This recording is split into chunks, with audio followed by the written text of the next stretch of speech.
ආයුබෝවන් සුබ දවසක් යාළුවනේ. කලින් වීඩියෝ එකේ මෙන්න මේ රවුන්ඩ් කොටස ගොතා ගන්න විදිය පැහැදිලි නැති වුණ අයට වෙනුවෙන් මම මේ වීඩියෝ එක අරගෙන ආවේ.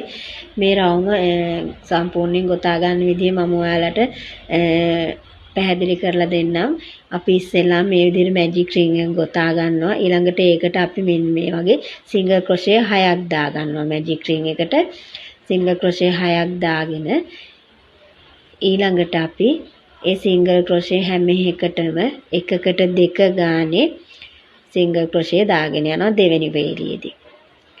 මෙන්න මේ විදිහට දෙවෙනි පේලියේදී සිංගල් ක්‍රොෂේ එකකට දෙක ගානේ දා ගන්නවා.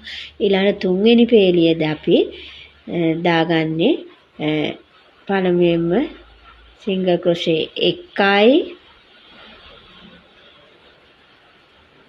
ඊළඟට සිංගල් ක්‍රොෂේ 2යි ආයෙත් සිංගල් ක්‍රොෂේ 1යි ඊළඟට 2යි 1යි 2යි 1යි 2යි මෙන්න මේ පැටර්න් එකට 1 2 1 2 පැටර්න් එකට තමයි තුන්වෙනි රවුම අපි ගොතා ගන්න.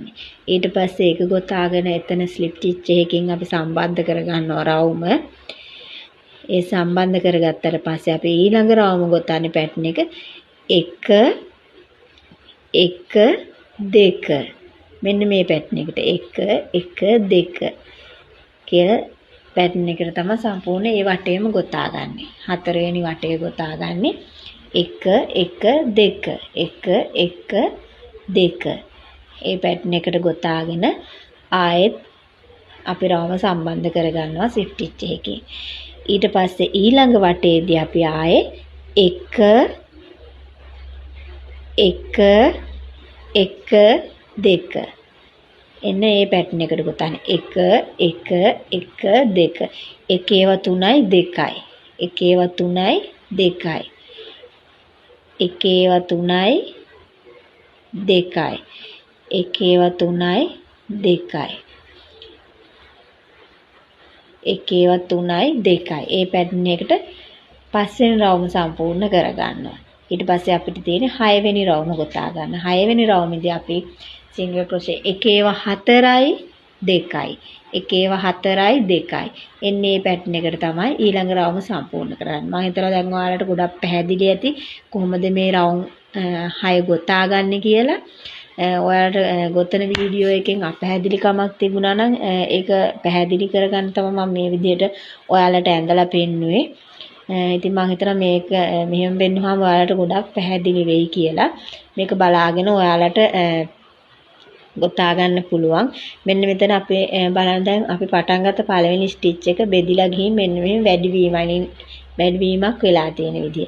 මෙතනදී මෙන්න මේ පේලියට එක පේලටම දෙකේ ස්ටිචස් ඇවිල්ලා තියෙන තැන ඔයාලට ඕන නම් මේ දෙකේ ස්ටිච් එක මේ වගේ මැදකට එන්න දාන්න පුළුවන්. ඒතකොට පොඩ්ඩක් අර මේකේ අර පොඩි උල් හැඩයක් මෙතන එන්න බලනවා ඒ ගතිය අඩු වෙනවා. මේ විදිහට ගෙටුවත් රවුම සම්පූර්ණ හොඳට එනවා. නැත්තම් මේ දෙක මේ ටික අතර වැඩි කිරීමකට ගත්තොත් තවත් ලස්සන හොඳට රවුම ගන්න පුළුවන්.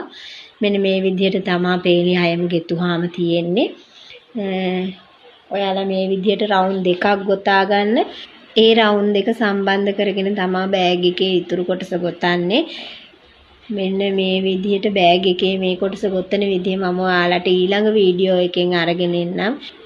ඔයාලත් ගොතන්න පටන් ගන්න. තෙරුවන් සරණයි.